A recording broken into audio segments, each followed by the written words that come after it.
Okay, here we're just going to look at intercepts. And when you think of an interception in football, you think of the other team crossing in front of the other players and taking the ball. Or if you think of an intersection where two roads intersect, it's where they cross. So what we're looking at here is we're looking at the x-intercept and the y-intercept.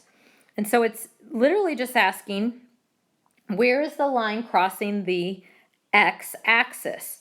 So for our first example, we would have the x-intercept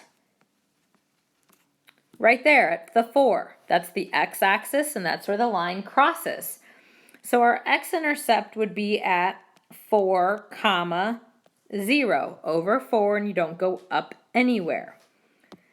So let's identify the y-intercept. Let's look at the y-axis. Here's the y-axis. Where is the line crossing the y-axis at?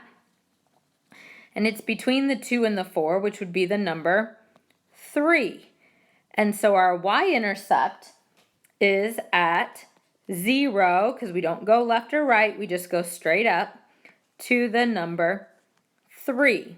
So that's your intercepts. Finding where does the line cross your x-axis and where does the line cross the y-axis. All I'd like for you to do is complete problem. All I would like for you to do is complete problems 2, 3, and 4. That's it. Write them out like I did, just the ordered pairs, and that's all I've got for today. Have a great day.